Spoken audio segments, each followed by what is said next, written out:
নমস্কার বন্ধুরা, চলে আসলাম আবার একটি নতুন ভিডিও নিয়ে। তো আমি চলে গিয়েছিলাম পশ্চিম মেদিনীপুরের বিখ্যাত নাড়াজোল রাজবাড়িতে। তো রাজবাড়ির অন্দরমহলের পরিবেশ এবং ইতিহাস জানতে হলে আমার ভিডিওটা শেষ পর্যন্ত অবশ্যই দেখতে হবে।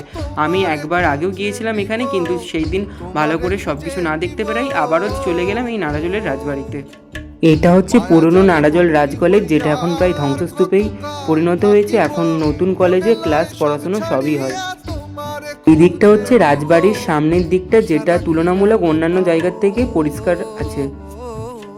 ইতিহাসের পাতা থেকে জানা যায় পশ্চিম মেদিনীপুরের নাড়াজোল রাজবাড়ি প্রায় 600 বছরের প্রাচীন এক ঐতিহাসিক নিদর্শন। 360 বিঘা জায়গার উপরে বিস্তৃত এই রাজবাড়িতে রয়েছে 250 কক্ষের তিনতলা রাজপ্রাসাদ, হাওয়া মহল এবং 54টি মন্দির। ইংরেজ আমলে এই রাজারা স্বাধীনতা আন্দোলনে মহাত্মা গান্ধী এবং নেতাজি সুভাষচন্দ্র বসুর মতো ব্যক্তিত্বদের আশ্রয় দিয়েছিলেন। ঐতিহাসিকদের মতে 16শ শতাব্দীতে উদয়নারায়ণ ঘোষ এই রাজবংশের প্রতিষ্ঠা করেন।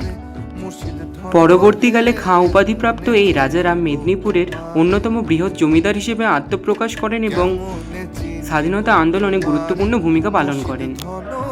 রাজপ্রাসাদ ছাড়াও এখানে সীতারামজিউ মন্দির, গোবিন্দজিউ মন্দির এবং টেরাকোটার কাজের জন্য বিখ্যাত মৃত্যুঞ্জয় শিব মন্দির রয়েছে।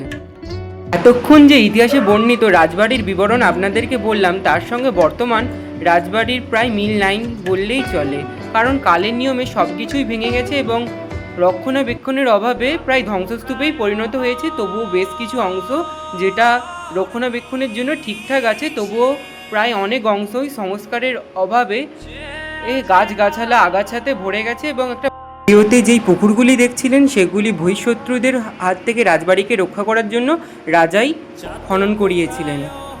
রাজবাড়ি থেকে বেরিয়ে এসে আমরা চলে যাই হাওয়া মহল দেখতে, এবং হাওয়া মহলটি রাজবাড়ির প্রায় পাশেই ছিল।